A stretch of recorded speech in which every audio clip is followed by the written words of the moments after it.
Assalamualaikum warahmatullahi wabarakatuh. Di sini saya Sylvia Komalasari dari PGMI 3D dengan NIM 1860205221075 akan mempresentasikan jawaban mengenai ujian tengah semester mata kuliah, kurikulum, dan pembelajaran. Berikut ini 5 soal ujian tengah semester mata kuliah, kurikulum, dan pembelajaran. Yang pertama, bagaimana kurikulum dapat disesuaikan dengan kebutuhan dan karakteristik siswa dalam konteks pembelajaran di sekolah. Kedua, apa yang dimaksud dengan pembelajaran berbasis proyek dan bagaimana guru dapat mengintegrasikannya dalam kurikulum. Ketiga, bagaimana teknologi dapat digunakan dalam mendukung pembelajaran dalam kurikulum. Yang keempat, mengapa evaluasi kurikulum sangat penting dilakukan dan berikan contoh konkret evaluasi kurikulum. Dan yang kelima, jelaskan dan berikan contoh konkret guru dalam melakukan penilaian dalam pembelajarannya efektif. Analisis jawaban dari pertanyaan yang pertama yaitu bagaimana kurikulum dapat disesuaikan dengan kebutuhan dan karakteristik siswa dalam konteks pembelajaran di sekolah. Jadi jawabannya, kurikulum yang disesuaikan dengan kebutuhan dan karakteristik siswa dapat membantu meningkatkan efektivitas pembelajaran di sekolah. Analisis kebutuhan siswa merupakan langkah penting dalam merancang dan mengembangkan kurikulum yang efektif dan efisien. Dalam tahap identifikasi kebutuhan belajar, guru dapat mengumpulkan data dari berbagai sumber, termasuk observasi kelas, tes kemampuan kuesioner, dan interaksi individual dengan siswa. Data ini memberikan wawasan tentang gaya belajar siswa, tingkat penguasaan materi, minat mereka, serta faktor-faktor lain yang dapat mempengaruhi pembelajaran. Dari hasil analisis tersebut dapat digunakan sebagai dasar dalam pengumuman kurikulum maupun pemilihan strategi pembelajaran yang lebih efektif. Kurikulum yang digunakan pada sekolah inklusi adalah kurikulum umum atau reguler yang diadaptasi dengan kemampuan, potensi, dan juga karakteristik kebutuhan siswa. Adaptasi diarahkan pada materi, alokasi waktu, proses pembelajaran, penilaian, serta media pembelajaran yang akan digunakan. Pertanyaan yang kedua, apa yang dimaksud dengan pembelajaran berbasis proyek dan bagaimana guru dapat mengintegrasikannya dalam kurikulum? Jadi pembelajaran berbasis proyek merupakan model pembelajaran yang menggunakan proyek sebagai inti pembelajaran. Model pembelajaran ini merupakan model pembelajaran inovatif yang melibatkan kerja proyek di mana peserta didik bekerja secara mandiri ataupun kelompok dalam mengonstruksi pembelajarannya dalam produk nyata. Pembelajaran ini didukung oleh teori konstruktivistik, di mana menjadikan peserta didik sebagai subjek atau pusat pembelajaran, menitik beratkan proses pembelajaran yang memiliki hasil akhir berupa produk. Oleh karena itu, guru dapat mengintegrasikan pembelajaran proyek dalam kurikulum dengan cara memberikan proyek-proyek pembelajaran yang relevan dan dekat dengan lingkungan sekolah. Dalam kurikulum mereka, sekolah diberikan keleluasaan dan kemerdekaan untuk memberikan proyek-proyek pembelajaran yang sesuai dengan karakteristik peserta didik dan lingkungan sekitar. Pembelajaran berbasis proyek disebut mampu untuk mengajarkan berbagai strategi untuk mencapai kesuksesan di abad 21 dan membantu peserta didik mengembangkan keterampilan abad 21. Pembelajaran berbasis proyek juga diharapkan mampu untuk meningkatkan tanggung jawab siswa, melatih pemecahan masalah, self-direction, dan komunikasi, serta kreativitas siswa. Guru dapat menjadi fasilitator atau mentor dalam pembelajaran berbasis proyek ini. sehingga guru dapat mengajak siswa untuk membuat perencanaan dan merasakan kepemilikan sebuah proyek yang telah mereka rencanakan. Perencanaan terkait dengan role, alat, dan bahan. Guru juga dapat berkolaborasi dengan siswanya untuk menyusun jadwal aktivitas dalam menyelesaikan sebuah proyek. Pertanyaan nomor 3, bagaimana teknologi dapat digunakan dalam mendukung pembelajaran dalam kurikulum? Teknologi dapat digunakan dalam berbagai cara untuk mendukung pembelajaran dalam kurikulum. Menurut Kementerian Pendidikan, Kebudayaan, Riset, dan Teknologi, program pembelajaran berbasis TIK merupakan salah satu cara untuk meningkatkan kompetensi pendidik dalam kegiatan belajar, mengajar, dan berkarya. Program ini bertujuan untuk mendukung terciptanya inovasi pembelajaran dalam implementasi kurikulum merdeka melalui pemanfaatan platform teknologi. Selain itu, teknologi juga dapat dijadikan alat oleh pendidik untuk mempermudah proses pembelajaran. Teknologi dapat membantu siswa menggali lebih banyak pengetahuan dan melakukan proses pembelajaran yang berbeda. Pembelajaran di kelas dapat dibuat lebih menyenangkan dengan menerapkan inovasi-inovasi yang ada pada teknologi saat ini.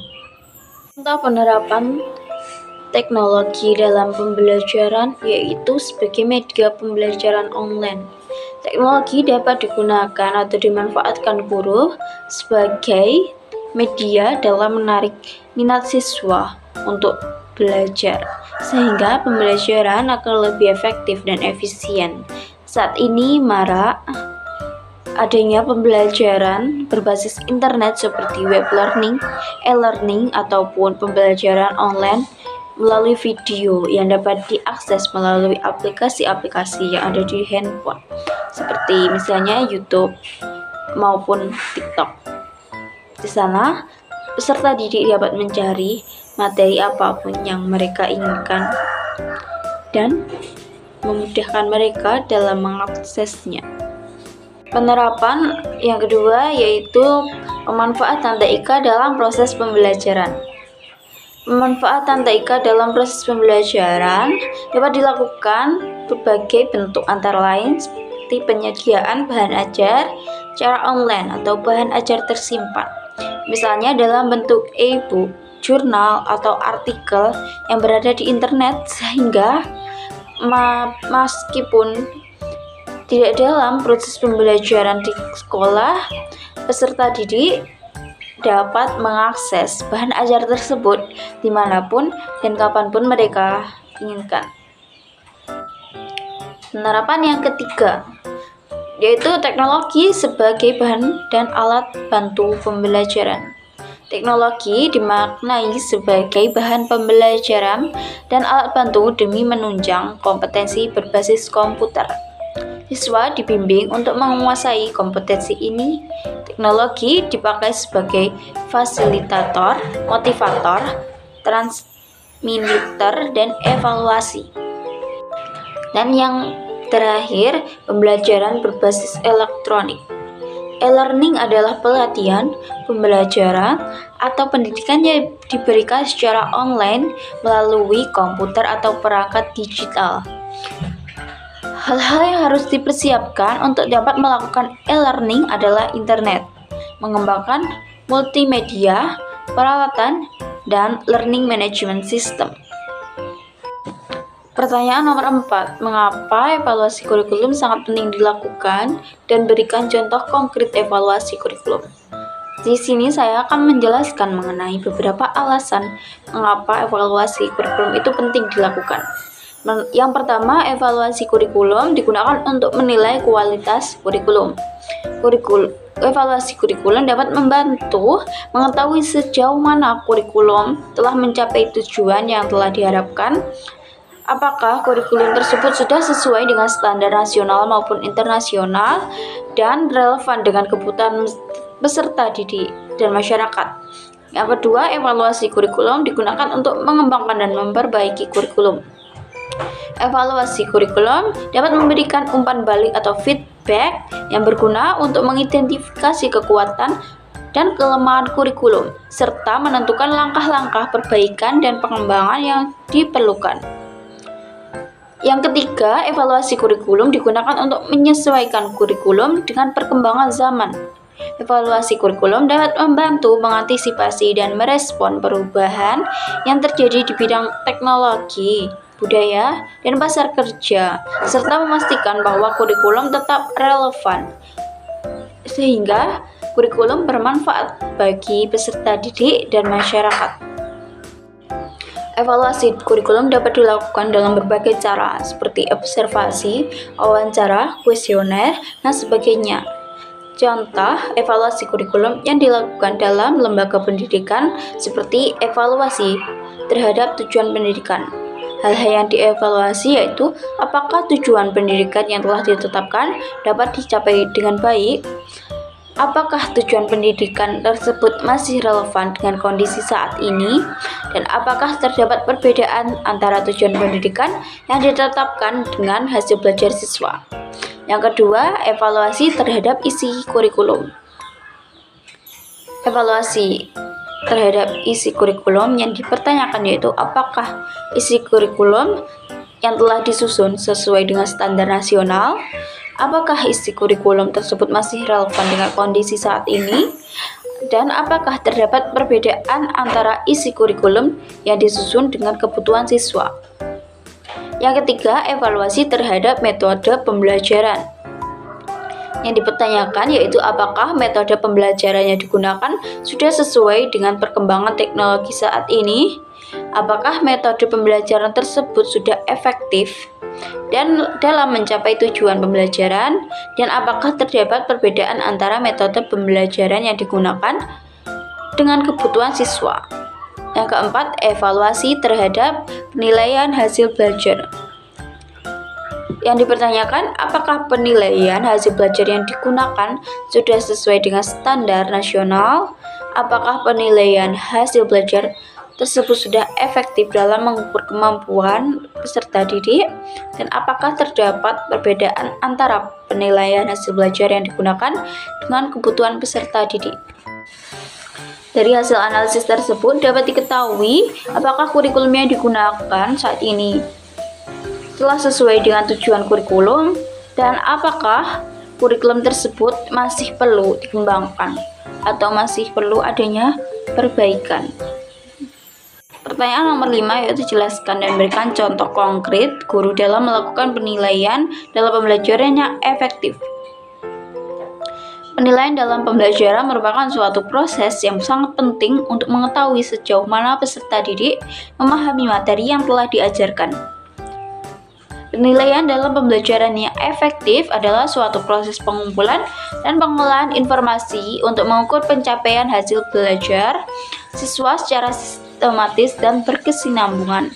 Penilaian yang efektif harus memperhatikan aspek-aspek seperti tujuan pembelajaran, kriteria penilaian, dan metode penilaian.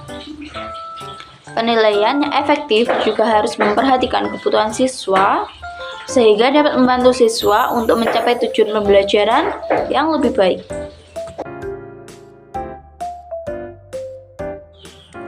Penilaian yang dinilai oleh guru dalam pembelajaran yang efektif antara lain pertama, penilaian unjuk kerja, kedua, penilaian sikap, ketiga, tes tertulis, keempat, penilaian proyek, dan yang kelima, penilaian produk.